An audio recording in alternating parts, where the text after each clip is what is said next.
Hello student, RS Sisodia classes में आपका स्वागत है। देखिए, इस वीडियो में हम रसायन विज्ञान जो आपकी साइंस है क्लास 10th की, जो 20 नंबर के ऑब्जेक्टिव क्वेश्चन पूछे जाते हैं, ये कि यदि इस बार आप बोर्ड परीक्षा देने जा रहे हैं तो ये आपके लिए वीडियो काफ़ी अधिक इंपॉर्टेंट है। इसमें जो 20 मार्क्स के जो क्वेश्चन आते हैं उन ऑब्जेक्टिव क्वेश्चनों को हम कंप्लीट करेंगे। इस वाले वीडियो में हम रसायन विज्ञान के सभी क्वेश्चनों को देखेंगे। ये जो क्वेश्चन होंगे आपके एनसीईआरटी के सभी महत्वपूर्ण क्वेश्चन और साथ में जो नेक्स्ट ईयर में क्वेश्चन पूछे गए उन सभी क्वेश्चनों को यहाँ पर रसायन विज्ञान के हम एक ही वीडियो में कंप्लीट करेंगे। इसी प्रकार के आपको 3 वीडियो मिलेंगे, एक रसायन विज्ञान का इसमें हो जाएगा, उसके बाद एक फिजिक्स का मिलेगा और एक जीव विज्ञान का मिलेगा। इन तीनों वीडियो के बाद में आपके जो 20 क्वेश्चन आने हैं साइंस से ऑब्जेक्टिव, वो 20 क्वेश्चन आप कंप्लीट कर ले जाओगे। इन क्वेश्चनों को हम आपको बिल्कुल डिटेल में अच्छी तरीके से समझाएंगे, जिससे कि आपके और भी क्वेश्चन आएंगे उन क्वेश्चनों को भी आप आसानी से, जो अति लघुत्तरी है उनमें भी आपको हेल्प यहाँ से मिलेगी। अगर आपने हमारे चैनल को अब तक सब्सक्राइब नहीं किया हो तो चैनल को सब्सक्राइब कर लें, बेल आइकन को प्रेस कर लें। तो चलिए देखते हैं फिर एक एक करके सभी क्वेश्चनों को। देखिए, पहला क्वेश्चन है, श्याम श्वेत फोटोग्राफी में प्रयुक्त होता है। पहला ऑप्शन दिया है AgCl यानी सिल्वर क्लोराइड, दूसरा दिया है PbNO3 का उल्ट्राइस, देखिए दूसरा ऑप्शन दिया है PbNO3 का उल्ट्राइस यानी लेड नाइट्रेट, FeSO4 और तीसरा दिया है CaCO3। तो देखिए, श्याम श्वेत फोटोग्राफी में जो प्रयुक्त होता है उसका ये ऑप्शन सही है यानी AgCl सिल्वर क्लोराइड। देखिए नेक्स्ट क्वेश्चन है, Fe2O3 + 2Al Al2O3 + 2Fe ऊपर दी गई अभिक्रिया किस प्रकार की है। तो इस रिएक्शन में जब आप देखोगे तो यहाँ पर जो एल्युमिनियम है वो Fe2O3 से Fe को अलग कर देता है और एल्युमिनियम खुद जुड़ जाता है। तो ये किस प्रकार की अभिक्रिया हुई। जब इस प्रकार की कंडीशन में कोई किसी को विस्थापन कर देता है यानी अलग कर देता है, ये कौन सी अभिक्रिया कहलाती है, विस्थापन अभिक्रिया कहलाती है, अर्थात इसका डी ऑप्शन सही हो जाएगा। देखिए नेक्स्ट क्वेश्चन है, अम्ल से हाइड्रोजन हटाने वाला धातु है। तो जब आप विद्युत रासायनिक श्रेणी में देखोगे तो हाइड्रोजन से ऊपर जो Zn धातु है वो हाइड्रोजन से ऊपर रखी गई है। तो इसलिए जो हाइड्रोजन से ऊपर धातु रखी गई हैं ये सभी धातुएं नीचे हैं। जो हाइड्रोजन से ऊपर धातु रखी जाती है विद्युत रासायनिक श्रेणी में वो अम्ल से हाइड्रोजन को विस्थापित कर देती है। तो इसलिए इसका कौन सा ऑप्शन सही हो जाएगा, इसका ए ऑप्शन सही हो जाएगा यानी अम्ल से हाइड्रोजन हटाने वाली धातु कौन सी है, Zn है। नेक्स्ट क्वेश्चन है, लेड नाइट्रेट का रासायनिक सूत्र है। तो देखिए लेड नाइट्रेट का जो रासायनिक सूत्र होगा वो इसका बी ऑप्शन सही होगा, PbNO3 का होल ट्वाइस। देख नेक्स्ट क्वेश्चन है, BaCl2 + Na2SO4 = BaSO4 प्लस का 2NaCl। तो यानी कि इसमें देखना है कि ये योग अभिक्रिया है कि विस्थापन अभिक्रिया है कि द्वि विस्थापन अभिक्रिया है कि अपघटन अभिक्रिया। तो जब आप रिएक्शन में देखोगे तो देखिए SO4 या Ba के साथ में जुड़ा हुआ है और जो Cl है वो Na के साथ में जुड़ा हुआ है। तो यानी विस्थापन कितनी जगह हो रहा है, 2 जगह। तो इसलिए ये कैसी अभिक्रिया है, द्वि विस्थापन अभिक्रिया, अर्थात इसका सी ऑप्शन सही हो जाएगा। कार्बन को वायु में जलाने पर कार्बन डाइऑक्साइड गैस का बनना ये उदाहरण है यानी किस प्रकार की अभिक्रिया का उदाहरण है। तो यानी ये किस प्रकार की अभिक्रिया का उदाहरण है, विस्थापन अभिक्रिया का उदाहरण है। नेक्स्ट है, जिंक चूड़ पर तन सल्फ्यूरिक अम्ल यानी H2SO4 अम्ल की अभिक्रिया से गैस निकलती है। तो जब जिंक चूड़ पर यानी देखिए रिएक्शन ऐसे होगी Zn + H2SO4, तो जब रिएक्शन कराएंगे तो क्या बनेगा यहाँ से ZnSO4 और प्लस का H2। तो यानी कौन सी गैस निकलती है, हाइड्रोजन गैस, अर्थात इसका ए ऑप्शन सही हो जाएगा। नेक्स्ट देखिए, निम्नलिखित में से कौन सी एक दहन अभिक्रिया है। तो चारों ऑप्शन देखने पर आपको एक चीज बिल्कुल क्लियर दिखाई दे रही होगी कि यहाँ पर देखिए ऊष्मा एवं प्रकाश निकल रहा है। तो दहन अभिक्रिया में क्या होता है, ऊष्मा और प्रकाश उत्सर्जित होता है, इसलिए अर्थात इसका सी ऑप्शन सही हो जाएगा। ये कैसी अभिक्रिया है, एक दहन अभिक्रिया है। उन्होंने आपको बताया था Zn + H2SO4 = बना क्या है, ZnSO4 और प्लस का H2। तो हुआ क्या है कि Zn ने यहाँ से हाइड्रोजन को विस्थापन कर दिया है यानी अलग कर दिया है। तो ये किस प्रकार की अभिक्रिया हो जाएगी, विस्थापन अभिक्रिया हो जाएगी। देखिए इस वीडियो को अगर आप कंप्लीट कर लेते हैं इस सीरीज को तो आपके 20 अंक हैं, उसमें से कोई भी जब कोई एग्जाम में क्वेश्चन आएगा तो कोई भी क्वेश्चन बाहर नहीं जाएगा, सभी क्वेश्चन आपको इन्हीं वीडियो से देखने को मिलेंगे। देखिए नेक्स्ट क्वेश्चन है, जिन अभिक्रिया में आयनों के विनिमय से नए यौगिक बनते हैं उन्हें कहा जाता है यानी उन्हें किस प्रकार की अभिक्रिया कहा जाता है, प्रतिस्थापन अभिक्रिया कहा जाता है या उभय अपघटन अभिक्रिया कहा जाता है, योगात्मक अभिक्रिया किया जाता है या वियोजन अभिक्रिया कहा जाता है। तो आयनों के विनिमय से, यानी जैसे प्लस और माइनस के विनिमय से जो यौगिक बनते हैं उसे हम क्या कहते हैं, उभय अपघटन अभिक्रिया करते हैं, अर्थात इसका बी ऑप्शन सही हो जाएगा। वह अभिक्रिया जिसके कारण चांदी के ऊपर काली परत और तांबे के ऊपर कैसी परत चढ़ जाती है, हरी परत चढ़ जाती है और लोहे पर जंग लग जाती है, ये सभी किसके उदाहरण हैं, ये सभी संक्षारण के उदाहरण होते हैं, जिससे धीरे धीरे धातु नष्ट होना या क्षय होना प्रारंभ कर देती है। नेक्स्ट है, निम्नलिखित यौगिकों में से कौन सा प्रविस्थापनीय अभिक्रिया देता है, यानी विस्थापनीय अभिक्रिया इनमें से कौन सा जो रिएक्शन लिखी हुई है वो उसमें से हमें किससे प्राप्त होती है। तो देखिए सोडियम क्लोराइड विलयन एवं कॉपर धातु NaCl+Cu, ये तो नहीं होगा। मैग्नीशियम क्लोराइड विलयन एवं एल्युमिनियम धातु, यानी ये भी नहीं होगा, बी ऑप्शन भी नहीं होगा। नेक्स्ट है फेरस सल्फेट प्लस सिल्वर धातु, तो यानी कि जो 13वां क्वेश्चन है, अच्छा इसका डी ऑप्शन और देख लेते हैं। डी ऑप्शन क्या कह रहा है, सिल्वर नाइट्रेट विलयन एवं कॉपर धातु, बिल्कुल ये ऑप्शन आपका सही है। AgNO3+Cu जो कॉपर की जब रिएक्शन कराई जाती है तो ये आपकी कैसी अभिक्रिया देता है, प्रविस्थापनीय अभिक्रिया देता है, अर्थात 13 का कौन सा ऑप्शन सही हो जाएगा, इसका डी ऑप्शन सही हो जाएगा। नेक्स्ट क्वेश्चन है कि चिप्स की थैली में भरी जाने वाली गैस कौन सी होती है। तो देखिए चिप्स की थैली में जो गैस भरी जाती है वो कौन सी गैस भरी जाती है, अर्थात इसका 14 का बी ऑप्शन सही हो जाएगा। नाइट्रोजन गैस भरी जाती है, जिससे कि जो चिप्स हैं वो खराब ना हो, उनमें एक प्रकार की जो स्मेल आ जाती है वो स्मेल ना आए। नेक्स्ट है, कैल्शियम फॉस्फेट का रासायनिक सूत्र कौन सा है। तो इसमें से 4 ऑप्शन दिए हुए हैं, तो कैल्शियम फॉस्फेट का हमें रासायनिक सूत्र बताना है, तो कौन सा होगा इसका, अर्थात इसका सी ऑप्शन सही हो जाएगा, Ca3PO4 का होल ट्वाइस। अर्थात देखिए नेक्स्ट क्वेश्चन है कि जल के विद्युत अपघटन में मुक्त हुई हाइड्रोजन और ऑक्सीजन का जो मोलर अनुपात होता है वो कितना होता है। देखिए समझ लेते हैं, जैसे H2 है तो H2 का जब अपघटन होगा तो हाइड्रोजन कितना आएगा, 2, हाइड्रोजन के 2 मॉलिक्यूल है और ऑक्सीजन का कितना है, 1 है, तो इनका मोलर अनुपात कितना होगा, 2:1 हाइड्रोजन और ऑक्सीजन का, अर्थात इसका कौन सा ऑप्शन सही हो जाएगा, इसका बी ऑप्शन सही हो जाएगा। नेक्स्ट क्वेश्चन देखते हैं। देखिए तेल के नमूने को लंबे समय तक ताज़ा बनाए रखने के लिए निम्नलिखित में से कौन सी गैस प्रयोग की जाती है। ए ऑप्शन दिया है कार्बन डाइऑक्साइड अथवा ऑक्सीजन, बी दिया है नाइट्रोजन अथवा ऑक्सीजन, सी दिया है कार्बन डाइऑक्साइड अथवा हीलियम और डी दिया है हीलियम अथवा नाइट्रोजन। तो यानी इसका कौन सा ऑप्शन सही हो जाएगा, हीलियम अथवा नाइट्रोजन। नेक्स्ट है, वह प्रक्रिया जिसके कारण चांदी के ऊपर काली परत, वही क्वेश्चन है, एवं तांबे के ऊपर हरी परत चढ़ जाती है, क्या बोला जाता है, उसे संक्षारण बोला जाता है। निम्नलिखित में से कौन सा प्रतिस्थापन अभिक्रिया देता है। देखिए ये रिपीट हो गए क्वेश्चन, 2 क्वेश्चन ये रिपीट है। तो ये अभी बताया था आपको, सिल्वर नाइट्रेट विलयन एवं कॉपर धातु। नेक्स्ट है, जब कॉपर सल्फेट विलयन में लोहे का टुकड़ा डालते हैं तो कॉपर व फेरस सल्फेट विलयन बनते हैं, यह अभिक्रिया क्या कहलाती है। तो इस अभिक्रिया का नाम बताना में क्या कहलाती है, तो यह प्रतिस्थापन अभिक्रिया कहलाती है। वही है विद्युत रासायनिक श्रेणी में, क्योंकि कॉपर सल्फेट विलयन में यानी CuSO4 है और क्या डाला जाता है, लोहे का टुकड़ा यानी Fe, तो कॉपर व फेरस सल्फेट बनते हैं यानी FeSO4 बनता है यहाँ से, और प्लस का क्या बनता है, Cu बनता है। तो कैसी अभिक्रिया हो जाएगी, प्रतिस्थापन अभिक्रिया हो जाएगी, यहाँ से कॉपर का प्रतिस्थापन हो जाता है। नेक्स्ट क्वेश्चन है, देखिए अमोनियम क्लोराइड को गर्म करने पर NH3 व HCl गैसें बनती हैं, जो ठंडा करने पर पुनः अमोनियम क्लोराइड बनाती हैं, यह अभिक्रिया क्या कहलाती है, हमें ये बताना है। तो देखिए इसका पहला है प्रतिस्थापन अभिक्रिया, योगात्मक अभिक्रिया, ऊष्मीय वियोजन, ऊष्मीय अपघटन।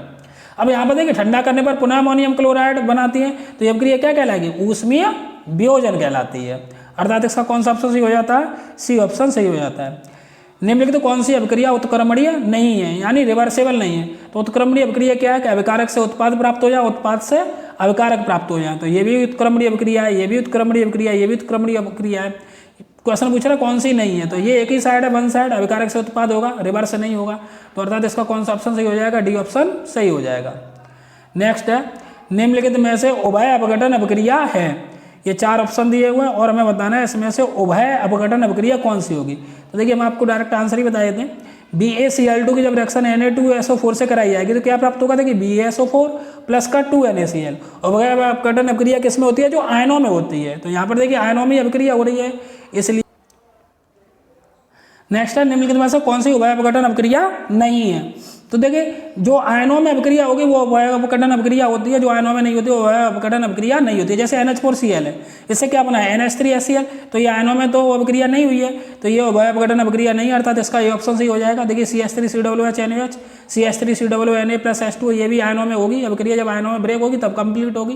तो यानी ये तीनों आयनों में अभिक्रिया हुई है, ये नहीं हुई है, अर्थात इसका ए ऑप्शन सही हो जाएगा। नेक्स्ट है देखिए CuSO4 विलयन में Zn का टुकड़ा डालने पर विलयन रंगहीन हो जाता है, यह अभिक्रिया किस प्रकार की है, मैं बताना है। वही है, देखिए Zn है, Zn ने Cu को विस्थापित कर दिया, तो यह कैसी अभिक्रिया हो जाएगी, प्रतिस्थापन अभिक्रिया हो जाएगी। का रासायनिक सूत्र है, देखिए जो जंग लगती है ना, तो उस जंग का हमें रासायनिक सूत्र बताना है, काफ़ी इंपॉर्टेंट क्वेश्चन रहता है। तो जो जंग का रासायनिक सूत्र होता है वो क्या होता है, जब रिएक्शन कराई जाती है तो लास्ट में जो रिएक्शन इसकी निकलती है जंग की, तो उसका सूत्र आपको याद रखना है Fe2O3.XH2, ये होता है जंग का रासायनिक सूत्र। नेक्स्ट है उत्पादों को रासायनिक समीकरण के किस ओर लिखा जाता है। तो देखिए लेफ्ट हैंड साइड में तो अभिकारक रहते हैं जो भी हैं, और जो राइट हैंड साइड में होते हैं वो क्या होते हैं, उत्पाद होते हैं। तो वही पूछा है, यानी प्रोडक्ट होते हैं। तो उत्पादों को रासायनिक समीकरण किस ओर लिखा जाता है, तो ये ऑप्शन सही है इसका, यानी दाईं ओर लिखा जाता है। चलिए अब देखते हैं नेक्स्ट चैप्टर के क्वेश्चन। ये देखिए अभी हमने क्वेश्चन देखे थे पहले चैप्टर के रासायनिक अभिक्रिया एवं समीकरण के, अब देखते हैं चैप्टर नंबर 2 के अम्ल क्षारक एवं लवण के क्वेश्चन। देखिए ये सभी जो क्वेश्चन है वो अंतिम वर्षों में सभी पूछे गए क्वेश्चन, तथा जो NCERT क्वेश्चन है सभी क्वेश्चनों को यहाँ पर कंप्लीट रूप से कवर किया गया है। पहला क्वेश्चन है, देखिए पहला है, कोई विलयन लाल लिटमस को नीला कर देता है, इसका pH संभवतः क्या होगा। देखिए अगर नीले को लाल करता है तो वो अम्ल होता है, और लाल को अगर वो कैसा कर रहा है, नीला कर रहा है, तो निश्चित रूप से वो कैसा होगा, क्षार। और जब क्षार होगा तो 1, 4, 5 ये तो ऑप्शन हो नहीं सकते, क्योंकि 7 से नीचे तो होते हैं अम्ल और 7 से ऊपर कौन होते हैं, क्षार। 7 से ऊपर चले जाओगे तो क्या होते हैं, क्षार। तो अर्थात इसका कौन सा ऑप्शन सही हो जाएगा, इसका डी ऑप्शन सही हो जाएगा। देखते हैं नेक्स्ट क्वेश्चन है, सल्फर डाइऑक्साइड का जलीय विलयन होता है। तो सल्फर डाइऑक्साइड यानी जो SO2 होती है उसका जलीय विलयन किस प्रकार का होता है। तो ये सल्फर डाइऑक्साइड का जो जलीय विलयन होता है वो कैसा होता है, अम्लीय होता है, अर्थात इसका ये ऑप्शन सही हो जाएगा। नेक्स्ट है, अपच का उपचार करने के लिए निम्नलिखित में से किस औषधि का प्रयोग किया जाता है या उपयोग किया जाता है। तो पहला ऑप्शन दिया है एंटीबायोटिक, प्रतिजैविक, एनसेजिक। नेक्स्ट दिया है एनाल्जेसिक यानी पीड़ाहारी। अगला दिया सी ऑप्शन एंटासिड यानी प्रत्यम्ल। अगला दिया है एंटीसेप्टिक। तो देखिए अपच है तो अपच जो होती है वो अम्ल यानी एसिड की मात्रा बढ़ने पर होती है, तो एसिड को बैलेंस करने के लिए इसका यूज किया जाएगा प्रत्यम्ल का यानी एंटासिड का, अर्थात इसका सी ऑप्शन सही हो जाएगा। क्षारीय विलयन का पीएच होता है, तो क्षारीय विलयन का पीएच कैसा होता है, 7 से अधिक होता है, अर्थात इसका डी ऑप्शन सही है। दांत के एनेमल में कैल्शियम फॉस्फेट होता है, इसकी प्रकृति कैसी होती है। तो जो इसकी ये प्रकृति होती है वो कैसी होती है, क्षार की होती है, अर्थात इसका ये ऑप्शन सही है। पाचन के दौरान उत्पन्न जठर रस की पीएच होती है, तो जो वो कैसा होता है, एसिड होता है, तो एसिड होगा तो उसकी पीएच कैसी होगी, 7 से कम होगी, अर्थात इसका ये ऑप्शन सही होगा। शुद्ध जल का पीएच मान कितना होता है, अथवा 25 डिग्री सेल्सियस ताप पर शुद्ध जल का पीएच मान कितना होता है, काफी अधिक पूछा था, काफी सरल क्वेश्चन है। शुद्ध जल का जो पीएच मान होता है वो कितना होता है, 7 होता है, अर्थात इसका सी ऑप्शन सी हो जाएगा। H2SO4 के जलीय विलयन का पीएच मान कैसा होता है, तो H2SO4 कैसा अम्लीय, और जब अम्लीय है तो इसका पीएच मान कैसा होगा, 7 से कम होगा, क्योंकि देखिए अम्लीय होता है अगर विलयन तो पीएच मान 7 से कम, क्षारीय होगा तो पीएच मान 7 से अधिक, उदासीन होगा तो पीएच मान कितना होगा, 7 होगा। नेक्स्ट है, प्रबल अम्ल के जलीय विलयन में किसका आधिक्य होता है, H+ आयनों का, OH- आयनों का, Cl- आयनों का, Na+ आयनों का।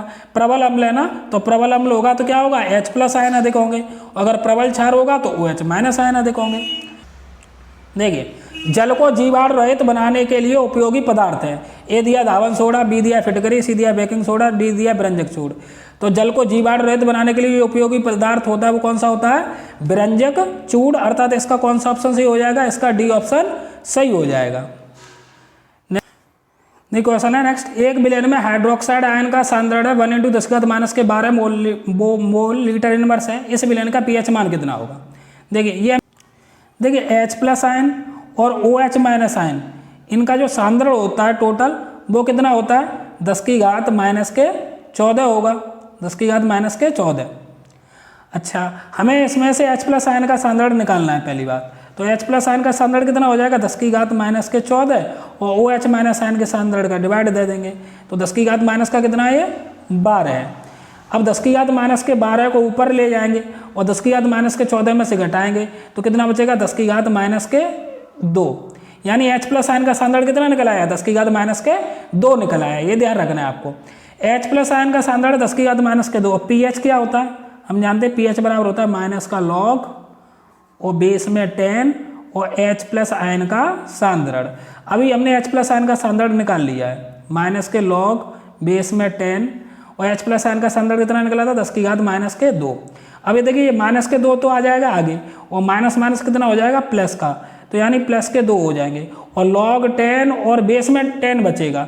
देखिए हम जानते हैं लॉग 10 और बेस में 10 अगर समान हो तो इसका मान कितना होता है 1, तो 1 हो गया और 2 का 1 से जब गुणा किया जाएगा तो इसकी वैल्यू जो ऑल ओवर है वो कितनी निकल के आएगी, इसकी वैल्यू 2 निकल के आएगी।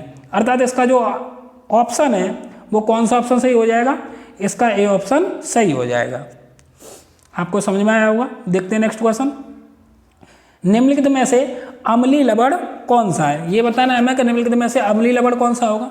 तो ये ऑप्शन दिया है NaCl, बी दिया है NaHSO4, सी दिया है Na2SO4 और डी कौन सा दिया है KCN। तो इसका जो अम्लीय लवण होगा वो 12 का बी ऑप्शन यानी सोडियम बाई सल्फेट होगा। नेक्स्ट क्वेश्चन है निम्नलिखित में से कौन सा प्रबल वैद्युत अपघट्य नहीं है, प्रबल वैद्युत अपघट्य बताना है। अमोनियम क्लोराइड यानी NH4Cl होता है, सोडियम एसीटेट है ये, उसके बाद में देखिए क्या है हाइड्रोजन सल्फाइड है और पोटेशियम नाइट्रेट है। हमें बताना प्रबल वैद्युत अपघट्य इनमें से कौन सा नहीं है। तो इसका देखिए बी ऑप्शन सही है, सोडियम एसीटेट है, ये प्रबल वैद्युत अपघट्य नहीं होता है और बाकी जो तीनों है वो कैसे होते हैं प्रबल वैद्युत अपघट्य होते हैं। प्रबल वैद्युत अपघट्य क्या होते हैं जो अधिक से अधिक आयनों में वियोजित हो जाते हैं। निम्नलिखित में से कौन सा कथन उदासीन घोल के लिए असत्य है, असत्य बताना है। ये बात आपको ध्यान रखनी है एग्जाम में भी कि सत्य पूछा है या असत्य पूछा है। तो असत्य कौन सा बताना है। देखिए hydrogen ion H plus ion के सांद्रण का मूल्य 10 की घात माइनस के 7 मोल लीटर इनवर्स होता है, बिल्कुल सही है। हाइड्रोक्सिल आयन OH आयन के सांद्रण का मूल्य 10 की घात माइनस के 7 मोल लीटर इनवर्स होता है, बिल्कुल। pH का मान 0 किसके लिए, उदासीन के लिए नहीं, pH का मान 7 ये सही है, अर्थात इसका 0 ये वाला ऑप्शन गलत है, अर्थात असत्य। तो कौन सा ऑप्शन सही हो जाएगा, यानी सी ऑप्शन इसका सही हो जाएगा।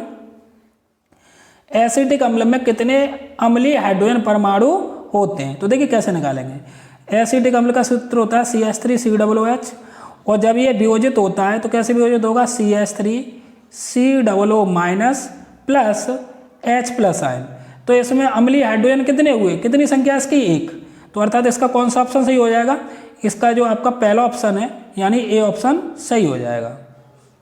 क्षारीय विलयन में फेनोप्थलीन सूचक का रंग कैसा होता है ये हमें बताना है। तो देखिए क्षारीय विलयन में जो फेनोप्थलीन सूचक का जो रंग होता है वो कैसा होता है, लाल होता है, अर्थात इसका कौन सा ऑप्शन सही हो जाएगा, ए ऑप्शन सही हो जाएगा।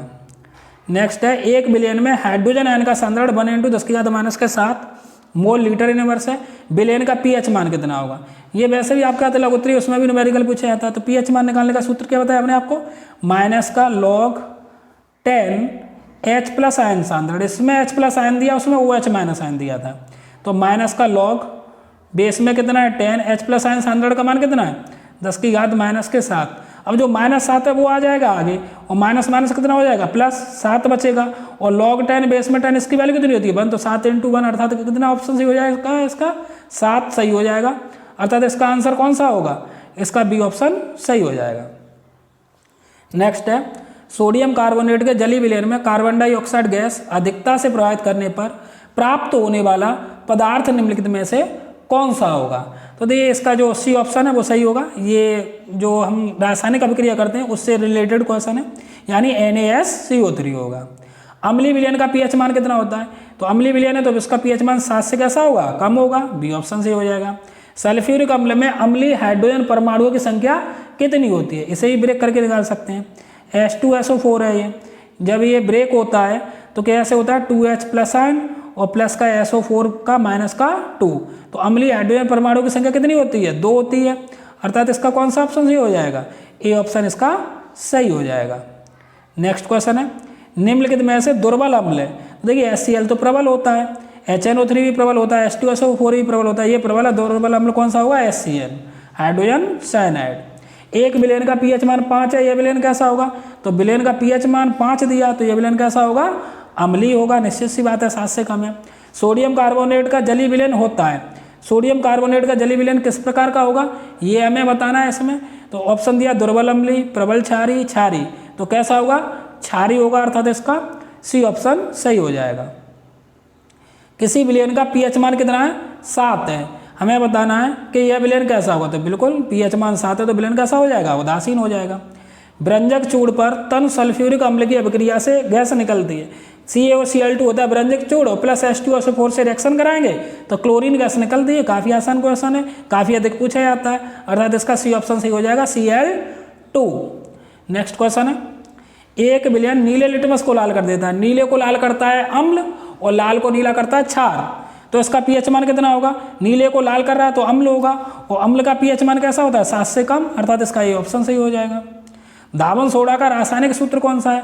तो धावन सोडा का जो रासायनिक सूत्र होगा वो इसका ये ऑप्शन सही होगा, Na2CO3.10H2O। खाने के सोडा का रासायनिक सूत्र कौन सा है? तो खाने के सोडा का रासायनिक सूत्र देखिए 4 ऑप्शन दिए हुए हैं, तो खाने के सोडा का जो रासायनिक सूत्र होता है वो क्या होता है? NaHCO3। खाने का सोडा होता है NaHCO3 और जो धावन सोडा होता है वो होता है Na2CO3.10H2O। चलिए नेक्स्ट क्वेश्चन है, प्लास्टर ऑफ पेरिस का रासायनिक सूत्र क्या है? देखिए प्लास्टर ऑफ पेरिस का जो रासायनिक सूत्र होता है वो CaSO4.1/2H2O होता है, और जो जिप्सम होता है उसका सूत्र होता है CaSO4.2H2O। ओके, तो इसका कौन सा ऑप्शन सही हो जाएगा? डी ऑप्शन सही हो जाएगा। नेक्स्ट क्वेश्चन है, Na2CO3 का प्रचलित नाम है, यानी जो चलन में नाम है वो क्या होता है? तो धावन सोडा, अभी हमने देखा था, अर्थात इसका सी ऑप्शन है। लेड नाइट्रेट का सूत्र, ये रिपीट क्वेश्चन है, तो लेड नाइट्रेट का सूत्र क्या होता है? यानी 31 क्वेश्चन है, 31 का इसका कौन सा ऑप्शन सही है? बी ऑप्शन सही है, PbNO3 का होल ट्वाइस। एक हाइड्रोक्लोरिक अम्ल की शक्ति कितनी है? 10 की घात -2 है। इस विलेन का पीएच मान कितना है? तो अभी बताया था, देखिए ये 2 है ना, -2, क्योंकि -2 आगे आएगा तो माइनस माइनस प्लस हो जाएगा 2, और log 10 और बेसमेंट 10 की वैल्यू कितनी हो जाएगी? 1, अभी किया था फॉर्मूले से, तो इसका आंसर कौन सा हो जाएगा? बी ऑप्शन सही हो जाएगा। नेक्स्ट है, एसिडिक अम्ल एक दुर्बल अम्ल है, क्योंकि इसमें बताना है इसमें पानी की मात्रा अधिक है, इसमें आयरन की मात्रा कम होती है, एक कार्बनिक अम्ल है, एक अकार्बनिक अम्ल है, तो इसका बी ऑप्शन सही है, क्योंकि इसमें आयरन कम होता है। क्योंकि दुर्बल अम्ल और प्रबल अम्ल किस पर निर्भर करता है? उसकी आयरन की मात्रा पर। ये दुर्बल अम्ल है क्योंकि आयरन इसमें कम होता है, अपने आयनों में कम डिवाइड या कम वियोजित होता है। नेक्स्ट है, किसी विलेन का पीएच मान 3 है, विलेन है। अब देखिए अगर पीएच मान 7 से कम है तो विलेन अम्लीय है, काफ़ी आसान क्वेश्चन है। नेक्स्ट क्वेश्चन है 35, क्षारक के साथ जो हल्दी का रंग होता है वो कैसा होता है? ए ऑप्शन दिया पीला भूरा, सेकंड बी दिया नारंगी, सी दिया भूरा लाल। तो आपने देखा होगा कि जब साबुन, जब हल्दी लग जाती है, जैसे सब्जी खाते हैं तो उसमें हल्दी होती है, और फिर उसे जब साबुन से साफ करते तो कैसा हो जाता है? लाल पड़ जाता है, अर्थात भूरा लाल। इसका सी ऑप्शन सही हो जाएगा। अम्लीय वर्षा के जल का संभावित पीएच मान कितना है? अब पहले ही दे दिया अम्लीय वर्षा है तो 7.2, 8.2 ये तो बिल्कुल ही नहीं होंगे, और जो अम्लीय वर्षा का जो पीएच मान होता है वो कौन सा होता है? 5.2, अर्थात इसका कौन सा ऑप्शन सही हो जाएगा? ए ऑप्शन सही हो जाएगा। नेक्स्ट क्वेश्चन है, कॉलम ए में दिए गए पदार्थों का सुमेलन कॉलम बी में दिए गए पदार्थों के अनुप्रयोग से कीजिए। तो देखिए इसका मिलान करते हैं हम। अब प्लास्टर ऑफ पेरिस है, तो प्लास्टर ऑफ पेरिस का निर्माण मतलब इसका यूज होता है वो किस में होता है? मूर्ति निर्माण में, तो ए का सेकंड हो गया। बात कर लेते हैं हम कास्टिक सोडा की, तो कास्टिक सोडा का जो निर्माण होता है वो कास्टिक सोडा मतलब यूज किस में होता है ये बताना है, तो ये किस में होता है? साबुन के निर्माण में, यानी इसका फर्स्ट हो गया। सोडियम बाई कार्बोनेट है, ये कैसा है? तो ये प्रत्यम्ल है, एसिडिटी को दूर करता है जो एसिड की मात्रा है। ब्लीचिंग पाउडर कैसा है? कीटाणुनाशक यानी कि प्रतिजीवाणुक है, तो इसका कौन सा इसके अकॉर्डिंग मिलाओगे? तो ए का सेकंड और बी का फर्स्ट, ए का सेकंड बी का फर्स्ट, इसका बी ऑप्शन इसका सही हो जाएगा। नेक्स्ट चैप्टर है आपका धातु एवं धातु, इसके क्वेश्चन देखते हैं। पहला दिया है धातु है, तो ए ऑप्शन दिया है बी, यानी बोरॉन, लिथियम, सिलिकॉन, और ये क्या दिया है? कार्बन है। पूछा क्या है इसमें कि निम्नलिखित में से धातु कौन सा है? तो इसका बी ऑप्शन सही है, बिल्कुल लिथियम है वो धातु है, जबकि बोरॉन है, सिलिकॉन है और ये कार्बन है, ये कैसे हैं? अधातु हैं। इसमें धातु पूछा था तो क्या होगा? लिथियम होगा, पहले वर्ग का तत्व है। नेक्स्ट है देखिए क्वेश्चन नंबर 2, आर्सेनिक तत्व है। ए ऑप्शन दिया धातु, बी दिया धातु, सी दिया अपधातु, डी दिया निष्क्रिय या फिर अक्रिय। तो आर्सेनिक कैसा तत्व है? ये उपधातु है। निम्नलिखित में से क्षार धातु है, क्षार धातु बतानी हमें। पहला ऑप्शन दिया है Na, दूसरा दिया है Fe, फिर दिया है Mg और फिर कितना दिया है Au। तो क्षार धातु हैं, क्षार धातु कौन से होते हैं, पहले वर्ग के तत्वों को बोलते हैं, अर्थात इसका कौन सा ऑप्शन सही हो जाएगा, Na इसका सही हो जाएगा, यानी कि सोडियम।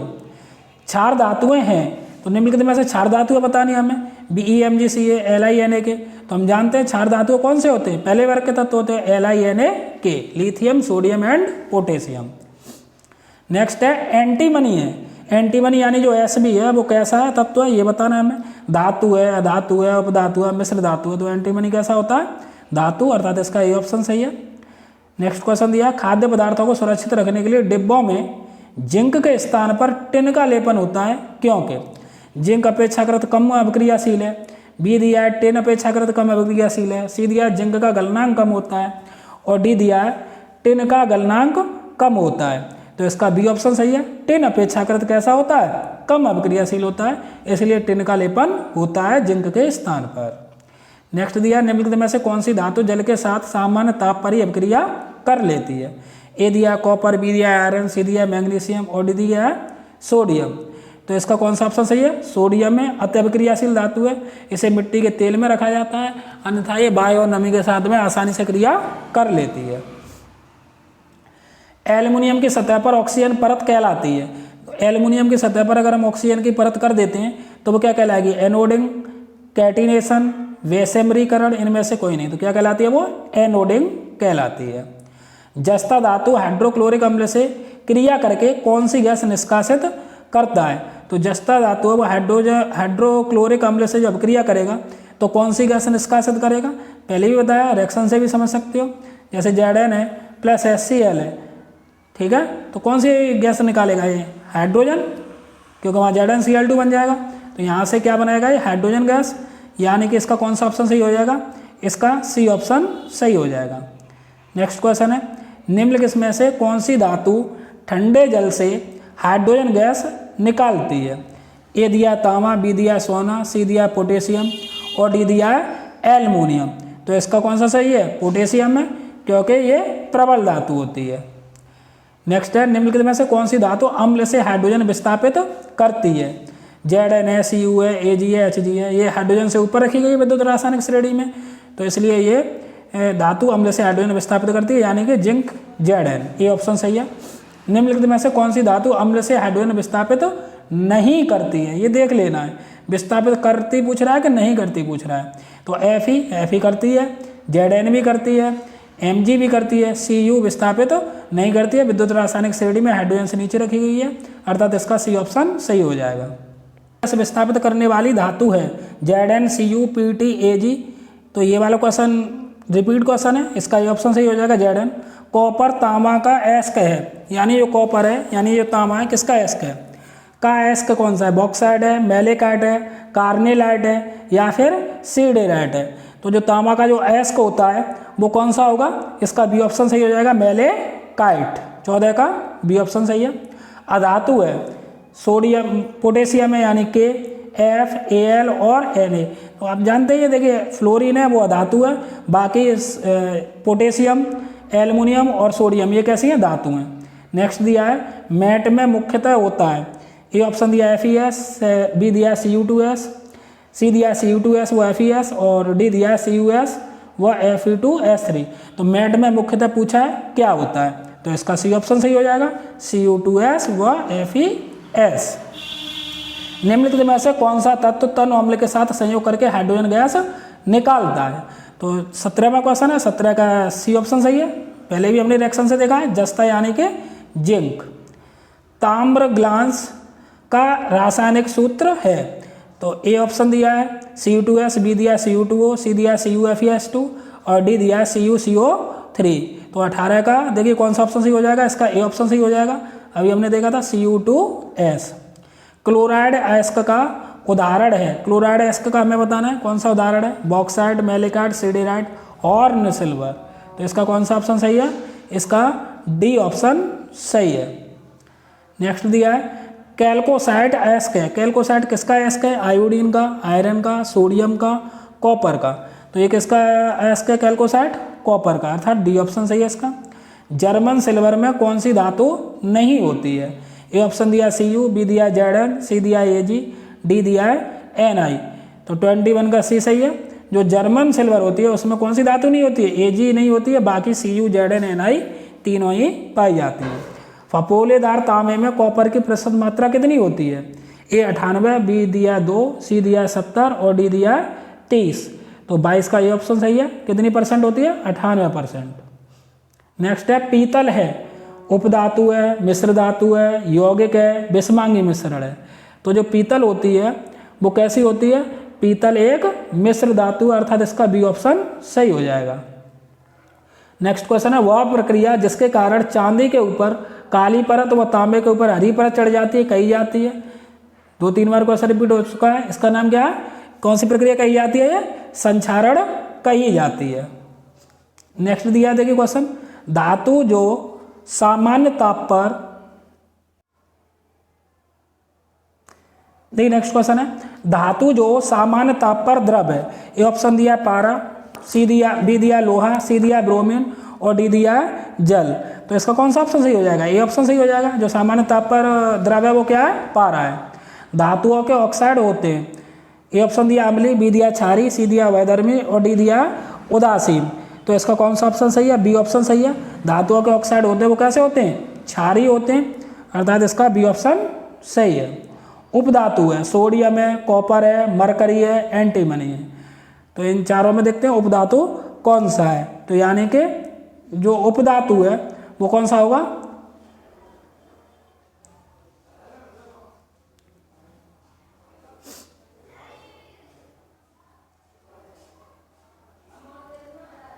नेक्स्ट क्वेश्चन है पीतल है। ए ऑप्शन दिया विषमांगी मिश्रण, बी दिया यौगिक और सी दिया उपधातु, डी दिया है मिश्र धातु।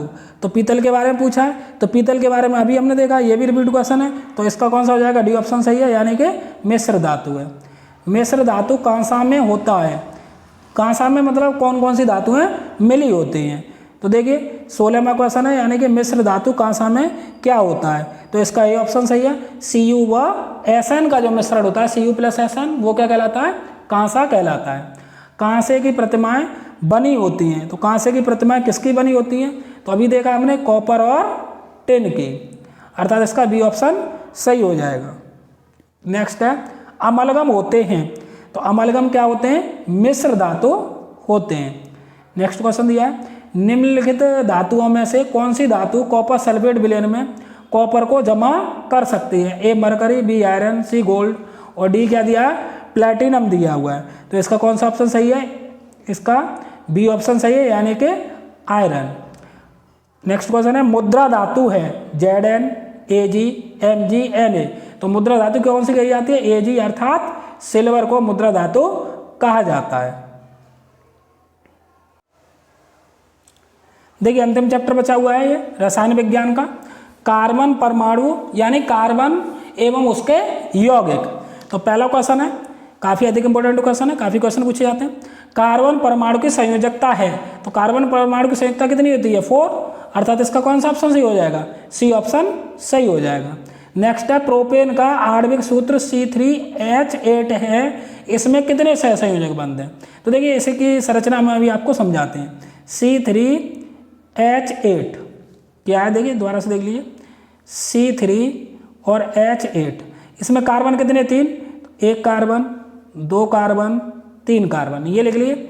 अच्छा देखिए एक हाइड्रोजन ऊपर होगा, एक हाइड्रोजन यहाँ पर होगा, एक हाइड्रोजन यहाँ पर होगा, क्योंकि कार्बन 4 वैलेंसी पूर्ण करेगा। एक हाइड्रोजन यहाँ लगा होगा, एक हाइड्रोजन यहाँ लगा होगा, एक हाइड्रोजन यहाँ होगा, एक हाइड्रोजन यहाँ होगा, एक हाइड्रोजन यहाँ होगा, क्योंकि कार्बन 4 वैलेंसी पूर्ण करेगा, यानी 4 सिंगल बॉन्ड होंगे। तो इन बॉन्डों की संख्या पूछी गई है कितने सहसंयोजक बनते हैं। तो देखिए 1, 2, 3, 4 तो ये हुए, ये वाले 4 ये बॉन्ड है, 3 ये बॉन्ड है, 4 और 3 7 और 7 और 3 10, यानी बॉन्डों की संख्या कितनी हुई? टोटल 10 बॉन्ड है, अर्थात इसका ए ऑप्शन सही हो जाएगा। यानी 2 का कौन सा ऑप्शन सही है? ए ऑप्शन सही है। नेक्स्ट है खाना बनाते समय यदि बर्तन की तली बाहर से काली हो रही है तो इसका मतलब है कि पहला ऑप्शन ए ऑप्शन दिया भोजन पूरी तरह नहीं पका है, बी दिया ईंधन पूरी तरह से नहीं जल रहा है, सी दिया ईंधन आर्द्र है, डी दिया ईंधन पूरी तरह से जल रहा है। तो इसका मतलब क्या है, 3 का बी ऑप्शन सही है, ईंधन पूरी तरह से नहीं जल रहा है। नेक्स्ट है वायुमंडल में कार्बन निम्नलिखित में से किस रूप में रहता है। ए है केवल कार्बन मोनोऑक्साइड में, अल्प मात्रा में कार्बन मोनोऑक्साइड तथा कार्बन डाइऑक्साइड में, यही सही है, यानी इसका बी ऑप्शन सही है। अल्प मात्रा में तो कार्बन मोनोऑक्साइड में होगा और किस में होगा, कार्बन डाइऑक्साइड यानी CO2 में, कार्बन मोनोऑक्साइड यानी CO प्लस CO2। नेक्स्ट है बकमिंस्टर फुलरीन एक अपर रूप है। तो जो अपर रूप होता है फुलरीन किसका अपर रूप होता है, कार्बन का होता है, यानी इसका सी ऑप्शन सही हो जाएगा। नेक्स्ट दिया देखिए प्रोपेन का रासायनिक सूत्र है। तो प्रोपेन यानी कार्बन की संख्या कितनी है, मैथ है प्रोप यानी कार्बन 3 होंगे, तो पहली बात कार्बन 3, और प्रोपेन एन बोल रहा है, और इसका जो एल्केन होता है उसका सामान्य सूत्र होता है CnH2n प्लस का 2। जब कार्बन 3 हो जाएंगे तो 3 दूनी 6 2 8, अर्थात इसका कौन सा ऑप्शन सही हो जाएगा, बी ऑप्शन सही हो जाएगा। साबुन के अणु में होता है, देखा होगा आपने जो मिसेल संरचना होती है, तो मिसेल संरचना के अकॉर्डिंग जो साबुन का अणु होता है उसमें बताना हमें क्या होता है। तो उसके अणु में क्या होता है, देखिए जल रागी तो शीर्ष होता है तथा जल विरागी क्या होती है, पुच्छ होती है। मिसेल संरचना में आप देखोगे तो इस तरीके की मिसेल संरचना दिखाई देगी आपको, इस तरीके से मिसेल संरचना होती है, इस तरीके से। तो उसमें क्या होता है, जल रागी शीर्ष होता है तथा जल विरागी क्या होती है, पुच्छ होती है, चारों तरफ से घिरी होती है मिसेल संरचना, जिसे बोलते हैं, जिससे गंदगी या मैल साफ होता है। नेक्स्ट क्वेश्चन है यौगिक CH3 CH2 CHO का नाम है।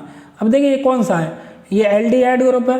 कार्बन कितने, पहली बात कार्बन गिनेंगे तो देखिए 1 2 और 3, जब 3 कार्बन है तो प्रोप, और सिंगल बॉन्ड है तो प्रोपेन, और CHO लगा है तो एल्डिहाइड ग्रुप है तो अल, तो प्रोपेनल। तो इसका कौन सा ऑप्शन सही हो जाएगा, इसका ए ऑप्शन सही हो जाएगा, 8 का ए ऑप्शन सही है। नेक्स्ट देखिए अगर आपको क्रियात्मक समूह और इनके सिंगल बॉन्ड इनके बारे में जानकारी नहीं है तो हमारे चैनल पे वीडियो बनी हुई है, उस पर आप जाकर देख सकते हैं। प्रयोगशाला में सर्वप्रथम बनने वाले कार्बनिक यौगिक का नाम क्या था, तो प्रयोगशाला में जो सर्वप्रथम कार्बनिक यौगिक बना था वो कौन सा बना था, यूरिया, अर्थात इसका ए ऑप्शन सही हो जाएगा। कौन सा कार्बनिक यौगिक असंतृप्त यौगिक है, तो देखिए हम बता दें आपको, संतृप्त यौगिक में तो सिंगल बॉन्ड होता है, और जो असंतृप्त होते हैं उसमें कौन सा पाया जाता है, डबल बॉन्ड या फिर ट्रिपल बॉन्ड पाया जाता है। तो वही देखते हैं कौन सा कार्बनिक यौगिक असंतृप्त यौगिक है, ये देखना है। एथेन सिंगल बॉन्ड होगा, मैथेन सिंगल बॉन्ड होगा, ethyl alcohol C2H5OH single bond होगा, एथिलीन, ठीक है, एथिलीन यानी एल्केन, इसमें कौन सा होगा, डबल बॉन्ड। तो असंतृप्त कौन सा हो जाएगा, इसका सी ऑप्शन सही हो जाएगा, अर्थात एथिलीन है, उसमें कौन सा कैसा यौगिक होगा, असंतृप्त, अर्थात डबल बॉन्ड पाया जाएगा। निम्नलिखित में से असंतृप्त हाइड्रोकार्बन है, ये हमें छांट रहा है, तो देखिए हम बता देते हैं। देखिए संतृप्त में क्या बताया, एक बार देख लीजिए। संतृप्त जो होते हैं उसमें सिंगल बॉन्ड होता है, उन्हें हम क्या कहते हैं, एल्केन, क्या बोलते हैं, एल्केन। और इनका जो सामान्य सूत्र होता है वो क्या होता है, CnH2n प्लस का 2, CnH2n प्लस का 2। असंतृप्त में डबल बॉन्ड और ट्रिपल बॉन्ड आते हैं, इसे बोलते हैं एल्कीन, क्या बोलते हैं इसे, एल्कीन, एल्कीन बोलते हैं। और इसका सूत्र होता है सामान्य सूत्र CnH2n, और इसे बोलते हैं एल्काइन, क्या बोलते हैं, एल्काइन, एल्काइन बोलते हैं। और इसका जो सामान्य सूत्र यहाँ बता देते हैं हम आपको, ये होता है CnH2n, और यहाँ लगा होता है माइनस का 2, 2n के सरफेस में क्या होता है, माइनस का 2 होता है। चलिए अभी समझाते हैं, देखते हैं। देखिए क्या पूछा, निम्नलिखित में से असंतृप्त हाइड्रोकार्बन है, तो C2H6, और तो ये हो गया देखिए Cn 2 दूनी 4 2 6, या ये तो संतृप्त हो गया। अच्छा C2H4 2 दूनी 4, यानी CnH2n बनना है, क्योंकि 2 दूनी 4, अगर कार्बन 2 हैं, नंबर ऑफ कार्बन 2 हैं तो 2 दूनी 4, हाइड्रोजन भी 4 होंगे, तो असंतृप्त यही होगा, अर्थात इसका बी ऑप्शन सही हो जाएगा। बाकी सभी कैसे हैं, संतृप्त हैं। निम्नलिखित में से सजातीय युग्म में, यानी एक जैसे जिसमें क्रियात्मक समूह है, तो देखा जाएगा, तो जब आप देखोगे तो आपको दिखाई दे रहा होगा, ये जो सी ऑप्शन है 12 का सी, इसमें देखिए SCHO CHO एल्डिहाइड क्रियात्मक समूह है, इसमें भी CHO क्रियात्मक समूह है, तो अर्थात इसका जो सी ऑप्शन है इसमें एक ही क्रियात्मक समूह है, अर्थात ये सजातीय युग्म में सी ऑप्शन इसका सही हो जाएगा। बाकियों में सभी में अलग अलग दिया हुआ है। निम्नलिखित में से किस यौगिक में एल्कोहलीय समूह उपस्थित है, एल्कोहली मतलब OH वाला देखना है, तो एल्कोहली OH वाला देखेंगे तो किस समूह में उपस्थित है वो देखना है हमें। CH3COOH है, ये COOH है, कार्बोक्सिलिक है, यानी ये ऑप्शन नहीं सही है। CH3CH2OH बिल्कुल सही है, अर्थात इसका कौन सा ऑप्शन सही हो जाएगा? बी ऑप्शन सही हो जाएगा, जिसमें एल्कोहली अर्थात OH क्रियात्मक समूह उपस्थित है, बाकियों में नहीं है। ब्यूटेनॉन में कौन सा क्रियात्मक समूह होता है? ब्यूटेनॉन, अब ये देखिए इसमें जो 14वां क्वेश्चन है, इसमें ब्यूटेनॉन बोल रहा है, तो C+O नॉन, ठीक है ना, C+O यानी जो कीटोन समूह होता है वो पाया जाएगा। तो ब्यूटेनॉन में कौन सा होगा? CHO, ये एल्डिहाइड है, OH ये एल्कोहल है, ठीक है ना, तो इसमें कौन सा पाया जाएगा? C+O वाला ब्यूटेनॉन में, तो अर्थात इसका बी ऑप्शन सही हो जाएगा। एसिटिक अम्ल का IPAC नाम है, एसिटिक अम्ल का IPAC नाम बताना है। तो देखिए ए ऑप्शन दिया है एथेनोइक अम्ल, बी दिया है पहला दिया है एसिटिक अम्ल, बी दिया है एथेनोइक अम्ल, सी दिया है प्रोपेनोइक अम्ल और डी दिया है मेथेनोइक अम्ल। तो बात कर लेते हैं एसिटिक अम्ल के सूत्र की, तो CH3COOH होता है। अब इसमें कार्बन कितने हैं? 2, तो इसलिए एथेन, और COOH के लिए आता है ओइक अम्ल, तो इसलिए एथेनोइक अम्ल, अर्थात इसका बी ऑप्शन सही हो जाएगा। एथेनोइक अम्ल का सूत्र अभी बताया था आपको CH3COOH, अर्थात 16 में का डी ऑप्शन सही हो जाएगा। नेक्स्ट है एथिल एल्कोहल का IPAC नाम है। अब एथिल एल्कोहल का सूत्र होता है देखिए C2H5OH। अब इसका IPAC नाम पूछा है, तो कार्बन कितने हैं? 2, एथेन और ऑल, तो एथेनॉल, अर्थात इसका 17 का ए ऑप्शन सही है। एसिटल्डिहाइड का IPAC नाम है। एसिटल्डिहाइड में जो एसिटल्डिहाइड होता है एल्डिहाइड बोलेंगे, तो एथेनल, क्योंकि CHO जो क्रियात्मक समूह होता है वो उसके लिए क्या आता है? अल, तो इसलिए इसका नाम क्या हो जाएगा? एथेनल। नेक्स्ट है प्रोपेनल है, तो प्रोपेन के अकॉर्डिंग कार्बन कितने होंगे? 3, और अल के अकॉर्डिंग देखिए प्रोपेन के अकॉर्डिंग कार्बन होंगे इसमें 3, और 3 के अलावा उसमें फिर कौन सा लगा है? CHO, यानी कार्बन जो CHO है यानी एल्डिहाइड क्रियात्मक समूह इसमें लगा हुआ है। तो प्रोपेनल का जो सूत्र हो जाएगा वो कौन सा हो जाएगा? इसमें C3H6O, अर्थात इसका बी ऑप्शन सही हो जाएगा।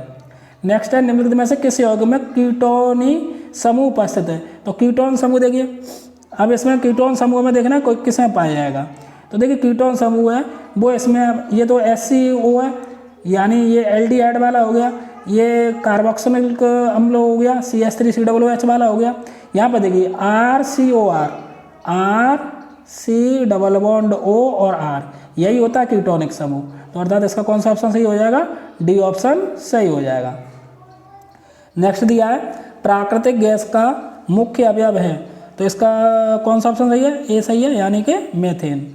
विव्रत श्रृंखला यौगिक है, यानी विव्रत का मतलब होता है ओपन वाला।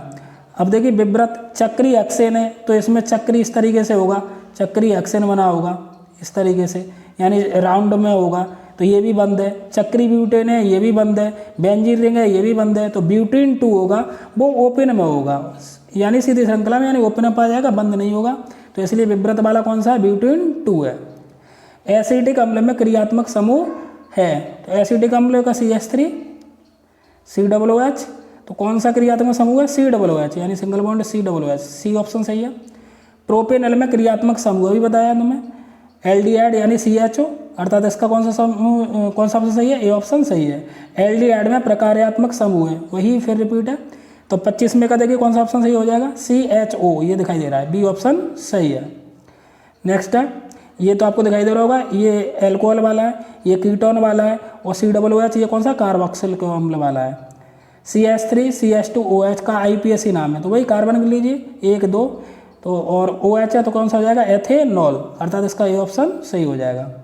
CH3CO का IPAC में नाम क्या है? तो IPAC नाम देंगे पहली बात तो कीटोन क्रियात्मक समूह, कार्बन कितने? 1, 2, 3, तो प्रोपेनॉन, कौन सा ऑप्शन सही हो जाएगा? सी ऑप्शन सही हो जाएगा। एक अल्कोहल और अम्ल के साथ होने वाली अभिक्रिया क्या कहलाती है? तो जब अल्कोहल और अम्ल के साथ जो अभिक्रिया कहलाती है वो एस्टरीकरण कहलाती है, याद रखना है। कोई भी अल्कोहल हो जैसे C2H5OH प्लस अम्ल यानी H2SO4, इसके बाद में जो बनता है उस जो अभिक्रिया कहलाती है वो कौन सी कहलाती है? एस्टरीकरण, क्योंकि एस्टर प्राप्त होते हैं। निम्नलिखित में से एल्डिहाइड है, तो एल्डिहाइड में क्या होता है? अल, तो देख लीजिए मेथेनॉल में तो होगा नहीं, OH होगा।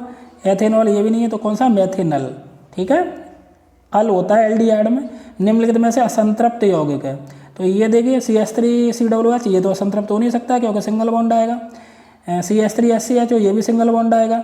ये C डबल बॉन्ड O है वो ऑक्सीजन के लिए ना गैस के लिए, इसमें भी सिंगल बॉन्ड है, इसमें डबल बॉन्ड, तो ये कैसा है? असंतृप्त यौगिक है। एल्कोहलों के विहाइड्रोजनीकरण से प्राप्त यौगिक होता है, यानी 31 बताना है कैसा प्राप्त होता है। तो वो एल्डिहाइड प्राप्त होता है। जब रिएक्शन करेंगे किसी भी एल्कोहल की और विहाइड्रोजनीकरण हो जाएगा, उसमें से हाइड्रोजन निकल जाएगा, तो हमें क्या प्राप्त होगा? एल्डिहाइड प्राप्त होगा, अर्थात इसका सी ऑप्शन सही हो जाएगा। संतृप्त हाइड्रोकार्बन में नहीं होता है। देखिए संतृप्त होगा यानी सिंगल बॉन्ड वाला होगा, उसमें एकल बंध पाया जाएगा, बिल्कुल सही है। चतुष्फल की संरचना होगी CH4 में, मीथेन में सिंगल बॉन्ड होता है। C single bond C, CH4 में जो आबंध कोण होता है, बॉन्डिंग एंगल होता है वो 109 से 28 मिनट होता है, ये भी सही है। संतृप्त वाले में C डबल बॉन्ड C, यानी असंतृप्त वाली प्रॉपर्टी नहीं होगी, अर्थात इसका डी ऑप्शन सही हो जाएगा। निम्नलिखित में से असंतृप्त यौगिक है, तो असंतृप्त यौगिक बताया डबल बॉन्ड वाला होगा, CH4 सिंगल बॉन्ड होता है, ये नहीं हो सकता है। C2H6 और C2H6 कौन सा हो जाएगा? 2 दूनी 4 और 2 6, यानी CnH2n प्लस K2, ये भी नहीं हो सकता। ये इसमें भी सिंगल बॉन्ड है C2H4, अर्थात इसका डी ऑप्शन सही हो जाएगा। निम्नलिखित में से एल्काइन है, एल्काइन बताना है कि एल्काइन कौन से हैं। तो एल्केन, एल्किन, एल्काइन, एल्काइन का मतलब ट्रिपल बॉन्ड और इसका सूत्र होता है CnH2n माइनस का 2। तो ये वाली प्रॉपर्टी किसमें फॉलो हो रही है वो देख लीजिए। 3 है, 3 दूनी 6 2 8, इसमें तो 2 जोड़ रहे हैं, तो ये नहीं होगा ये ऑप्शन। भी देखिए 4 दूनी 8 2 10, ये भी नहीं होगा। 3 दूनी 6 डबल होते हैं, वो किसमें होते हैं? एल्कीन में। और C3H4 इसमें देखिए तो 3 दूनी 6 और 6 में से 2 जाएंगे 4, अर्थात इसका कौन सा ऑप्शन सही हो जाएगा? इसका डी ऑप्शन सही हो जाएगा। नेक्स्ट क्वेश्चन है, निम्नलिखित में से प्रोपेन है, प्रोपेन में कार्बन कितने होंगे? 3, और बॉन्ड कौन सा होगा? सिंगल बॉन्ड होगा। तो उसके अकॉर्डिंग आपको बताना है कि इसमें से प्रोपेन कौन सा होगा। तो बिल्कुल पहले में गिन लीजिए, 1 2 3 कार्बन है और सिंगल बॉन्ड है, तो प्रोपेन कौन सा है? ये ऑप्शन सही है। चलिए निम्नलिखित में से एल्कीन है, एल्केन, एल्किन, एल्किन में कौन सा बॉन्ड होता है? डबल बॉन्ड होता है, तो ये सिंगल बॉन्ड वाला नहीं होगा, ट्रिपल बॉन्ड वाला नहीं होगा, ट्रिपल बॉन्ड वाला नहीं होगा, इसका भी ऑप्शन सही हो जाएगा। क्लोरीन के अणु में आबंध पाया जाता है, तो क्लोरीन का अणु होता है तो Cl2 कैसे बनता है? Cl सिंगल बॉन्ड Cl, तो यानी सहसंयोजक बंध होगा ना, और एक पाया जाता है, तो एक सहसंयोजी आबंध पाया जाता है, अर्थात बी ऑप्शन सही हो जाएगा। प्रोपेनॉल है, ऑल है तो OH होगा, पहली बात तो ये क्लियर है। अच्छा प्रोपेन में देखिए, पहले प्रोपेन में क्या होता है? प्रोपेन मैथ है प्रोप, यानी कार्बन 3 होंगे, तो 3 दूनी 6 2 8, प्रोपेन होता है C3H8। अब इसमें हमें OH और जोड़ना है, तो एक H कम होगा और OH जुड़ जाएगा, सो C3H7OH, ये होता है प्रोपेनॉल का सूत्र। तो कौन सा ऑप्शन सही है? इसका डी ऑप्शन सही है। नेक्स्ट क्वेश्चन दिया देखिए, साबुन किस प्रकार का यौगिक है? साबुन में बताना किस प्रकार का यौगिक होगा। तो साबुन बिल्कुल एस्टर होते हैं, पहले से ही जानते हैं, तो यानी कि इसका डी ऑप्शन सही हो जाएगा। एस्टरों के क्षारीय जल अपघटन की क्रिया क्या कहलाती है? क्योंकि वही कहलाती है साबुनीकरण, क्योंकि साबुन प्राप्त करने की प्रक्रिया, तो अर्थात इसका बी ऑप्शन सही हो जाएगा। मृद साबुन बनाने के लिए आवश्यक पदार्थ निम्नलिखित में से कौन सा है? तो कास्टिक पोटास होता है, डी ऑप्शन सही है इसका। सोडियम में झाग उत्पन्न करने वाला पदार्थ क्या होता है? झाग उत्पन्न करने के लिए रेजिन का प्रयोग करते हैं, अर्थात बी ऑप्शन सही है। एथिलीन क्षारीय KMnO4 से अपक्रिया करके उत्पन्न करती है, क्या उत्पन्न करती है? ग्लाइकोल, अर्थात इसका सी ऑप्शन सही हो जाएगा। एल्युमिनियम कार्बाइड पर जल की क्रिया द्वारा इनमें से कौन सा हाइड्रोकार्बन बनता है? कौन सा बनता है? मैथेन, अर्थात इसका बी ऑप्शन सही है। कॉलम ए में दिए गए यौगिकों का सम्मेलन कॉलम बी में दिए गए उनके उदाहरणों से कीजिए। तो हेलो एल्केन है, हेलो का मतलब होता है 7th ग्रुप, जैसे हेलोजन वर्ग बोलते हैं, जैसे Br है, Cl है, तो हेलो एल्केन कौन सा होगा? जिसमें Br Cl इत्यादि जोड़ा होगा, तो ए का तो हो जाएगा सेकंड। एल्कोहल यानी जिसमें OH होगा, बी का हो जाएगा फर्स्ट। कीटोन, कीटोन COO वाला होगा, ये वाला कीटोन हो जाएगा। एल्कीन जिसमें डबल बॉन्ड होगा, तो अब आप देख सकते हो आपका कौन सा ऑप्शन हो जाएगा, यानी ए का कौन सा होगा सेकंड, बी का कौन सा होगा फर्स्ट, सी का कौन सा हो जाएगा फोर्थ और डी का कौन सा हो जाएगा थर्ड। तो उस हिसाब से अगर ऑप्शन देखा जाए तो इसका ए ऑप्शन सही हो जाएगा। तो देखिए इस प्रकार हमने जितने भी 4 चैप्टर थे उन सभी से जो कि लास्ट ईयर में क्वेश्चन पूछे गए और NCERT के सभी इंपॉर्टेंट क्वेश्चनों को कंप्लीट कर लिया है। इस वीडियो में हमने रसायन विज्ञान के 4 चैप्टर जो कि आपके 20 नंबर के ऑब्जेक्टिव क्वेश्चन आने सभी को कंप्लीट कर लिया है। इन क्वेश्चनों के अलावा कोई भी क्वेश्चन आपके एग्जाम में इस वीडियो से बाहर नहीं दिखाई देगा, सभी क्वेश्चन आपको इसी वीडियो से देखने को मिलेंगे। इसी प्रकार का वीडियो में आपके लिए फिजिक्स का लाएंगे जिसमें फिजिक्स के सभी महत्वपूर्ण क्वेश्चन ऑब्जेक्टिव टाइप के कंप्लीट होंगे, आपके 20 में से 20 अंक कंप्लीट रूप से कवर हो जाएंगे। ये ऑब्जेक्टिव क्वेश्चन ही नहीं थे, इन ऑब्जेक्टिव के साथ में आपके अति लघुत्तरी जो भी क्वेश्चन आएगा उन सभी को हमने यहाँ पर एक तरीके से डिफाइन कर दिया, एक तरीके से आपको समझा के चलें। अगर आपको वीडियो अच्छा लगा हो तो वीडियो को अधिक से अधिक लाइक करें, शेयर करें और चैनल को सब्सक्राइब कर लें। धन्यवाद।